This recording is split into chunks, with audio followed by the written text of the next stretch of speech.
ঢাকা, নারায়ণগঞ্জ, গাজীপুর ও নরসিংদীতে সকাল ৭টা থেকে সন্ধ্যা ৬টা পর্যন্ত শিথিল থাকছে কারফিউ। এরপর কারফিউয়ের নতুন সময়সূচি ঘোষণা করবে সরকার। গাজীপুরের খবরটা একটু জেনে আসবো। কারফিউ জারির 11তম দিন আজ।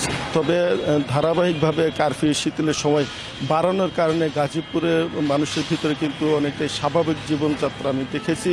এবং আমি ঢাকা ময়মনসিংহ মহাসড়কের বেশ কিছু পয়েন্ট, বিশেষ করে চান্দনা চৌরাস্তা, ভোগড়া বাইপাস সহ কয়েকটা এলাকা ঘুরে দেখেছি। সেখানে যে চিত্রটি দেখেছি যে মানুষ কাঁচা বাজার সহ বিভিন্ন দোকানপাটে ভিড় করছেন এবং তারা তাদের নিত্য পণ্য কিনে নিচ্ছেন এবং সেই কারণে এই সব পয়েন্টে কিন্তু মানুষের ভিড় রয়েছে। এছাড়া ঢাকা টাঙ্গাইল, ঢাকা ময়মনসিংহ মহাসড়কে মানুষের উপস্থিতি কিন্তু বেশ লক্ষণীয়। বিভিন্ন শ্রেণী পেশার মানুষ তারা কাজের জন্য বিভিন্ন প্রয়োজনে তারা রাস্তায় নেমে এসেছে। এছাড়া বাস, মিনি বাস সহ দূরপাল্লার গাড়ি চলাচল করছে। এছাড়া ট্রাক, লরি, পিকআপ সহ অন্যান্য অযান্ত্রিক যানবাহনও কিন্তু প্রচুর পরিমাণে চলাচল করছে। ফলে মানুষের মধ্যে এক ধরনের যে শঙ্কা ছিল কিছুদিন আগে, সেই শঙ্কাটা কিন্তু অনেকটাই কেটে গেছে এবং তারা স্বাভাবিক জীবনযাত্রায় চলতে পারে সেইভাবে কিন্তু রাস্তায় নেমে এসেছে এবং তাদের মধ্যে কোনো ধরনের শঙ্কা কিন্তু আমরা দেখিনি।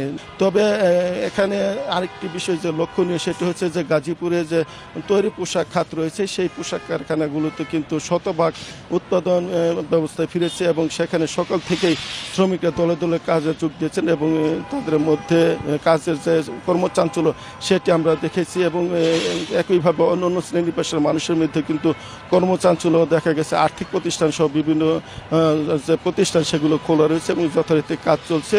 এবং মোটা দাগে বলা চলছে গাজীপুরে যে কারফিউ যে বা নাশকতার ঘটনায় যে শঙ্কা ছিল সেটা অনেকটাই কেটে গেছে এবং মানুষ স্বাভাবিক জীবনযাত্রায় ফিরে এসেছে। তবে মানুষের ভিতরে এক ধরনের প্রত্যাশা রয়েছে যে কবে এই কারফিউ শেষ হবে এবং তারা পুরোপুরি স্বাভাবিক জীবনযাত্রায় ফিরে আসবেন, সেই প্রত্যাশা কিন্তু গাজীপুরবাসী করছেন। এই ছিল গাজীপুরের কারফিউ সর্বশেষ পরিস্থিতির খবর।